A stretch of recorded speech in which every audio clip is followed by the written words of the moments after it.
Gitu. Ketiga, keempat, kelima, keenam. Nah, ini secara garis besar ada 6. Yang pertama ada akidah. Akidah itu apa sih? Akidah berarti kepercayaan atau keyakinan. Jadi orang yang berakidah berarti orang yang beriman.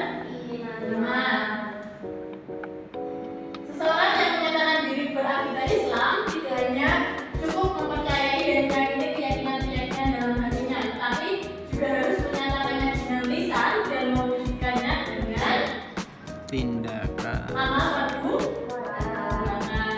Yang kedua ada ibadah dan muamalah. Di sini ada dua hal yang berbeda. Yang pertama ada ibadah. Ibadah berarti mengabdi, menyembah kepada siapa? Kalau ibadah kepada Allah. Sedangkan muamalah itu hubungan antara manusia, hubungan sosial antara manusia. Lanjut yang ketiga ada akhlak. Di sini ada dua contoh akhlak. Yang pertama ada akhlak tercela. Yang kedua ada akhlak terpuji. Di sini akhlak terpujinya ngapain? Membantu pakai Menyeberang. Kalau di sini akhlak tercelanya ngapain? Berarti akhlak itu berkaitan dengan tingkah laku, budi pekerti, perangai, tabiat.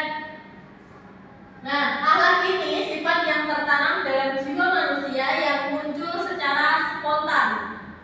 Jadi tanpa ada suruhan. Jadi bisa tiba-tiba muncul. Yang selanjutnya ada hukum.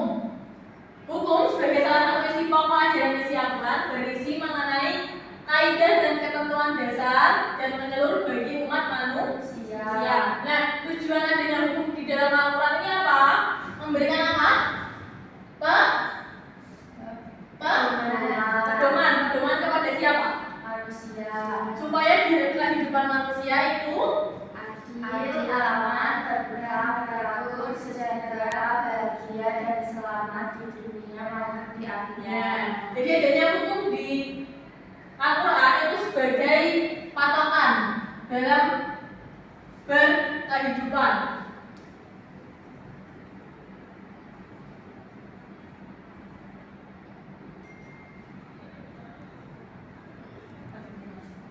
Yang selanjutnya ada sejarah umat terdahulu. Jadi di Al-Quran itu ada kisah-kisah umat terdahulu. Ada yang tahu siapa aja? Nggak tahu, Bu. Nggak tahu? Ulang tahun? Masih Hidin. Itu salah satunya ya. Kisah-kisah Nabi juga. Terus apa sih tujuan adanya sejarah umat terdahulu untuk manusia? Jadi adanya sejarah umat terdahulu di dalam Al-Quran itu untuk menjadi pembelajaran atau ibrah bagi manusia di kehidupan sekarang. Jadi menjadi petunjuk gimana sih cara mendapat ridhonya Allah di zaman sekarang.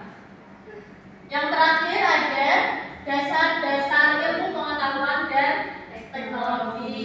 Jadi di Al-Quran itu juga ada dasar-dasar mengenai ilmu pengetahuan dan teknologi.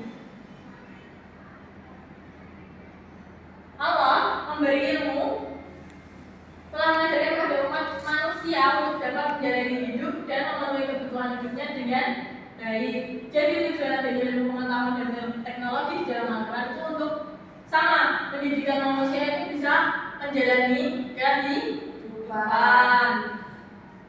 Mungkin untuk materi sampai sini, Ibu ada sedikit tips bisa dikerjakan. Ada yang mau maju? Ayo, Sini maju. Kesha, Bu. Widya. Bu Kesha nakal. Widya, bebek saya, Bu. Baju.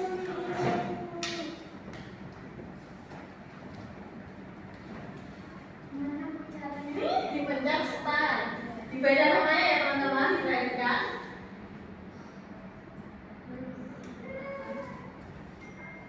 Nah,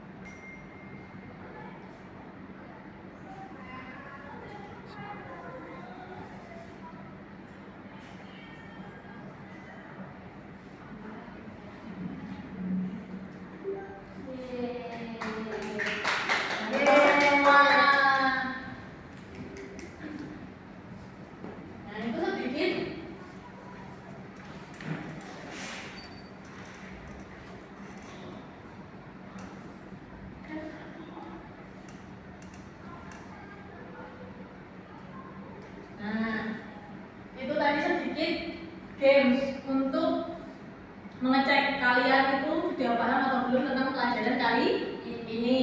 Nah, dari yang kita pelajari apa aja tadi?